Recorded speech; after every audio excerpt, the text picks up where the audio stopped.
Welcome back. And like we were saying before the break, a Kenora angler has won the Super Bowl of bass fishing, taking home the Bassmaster Classic trophy in Tennessee. It's the first time a Canadian has won the high-profile tournament. Oh, Canada, you have a Bassmaster Classic champion. A wire-to-wire win for Jeff Gustafson. Jeff Gustafson, better known as Gussie, thought he'd blown it when the fish just wouldn't bite on day 3 of the tournament. But a commanding lead from the first 2 days carried him through, and he won the tournament with just 12 fish rather than the maximum 15. His total catch of smallmouth bass weighed in at 42 pounds 7 ounces, about a pound more than the nearest competitor. Gustafson says the win was the best moment of his fishing career. Hey, that's like the number one dream that anyone who likes bass fishing or tournament fishing is that, getting that opportunity on that stage. And I guess just like, yeah, dreams can come true no matter, if you want to do something, then anything's possible. You got it right there. Gustafson calls the trophy his Stanley Cup. It comes with $300,000 US in prize money, which Gustafson says will keep him on the road for a while. He used a 4-inch minnow imitator for the tournament, a technique he says is popular in northwestern Ontario.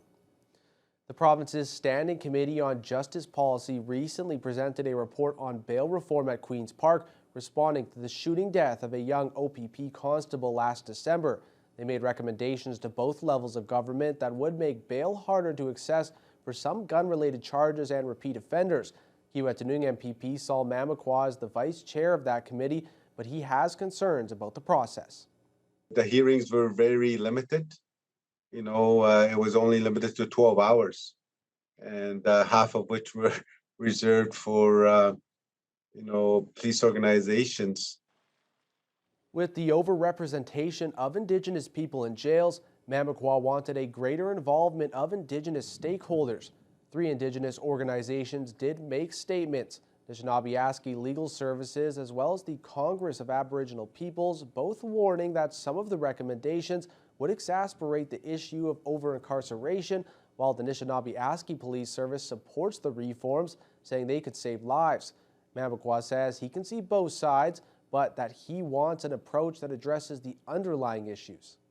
I think we need to be able to invest in, again, upstream on the proper mental health supports, addiction supports, and cultural supports for the people that are coming into the system. The recommendations include significantly expanding reverse onus bail provisions and creating a legal definition of chronic offender. Mamakwa does support one recommendation aimed at ensuring more timely bail hearings. He says he'll also be pushing for increased legal and funding, and ultimately, he is calling for a more fulsome study on bail that looks at other possible reforms and considers the issues of over-incarceration.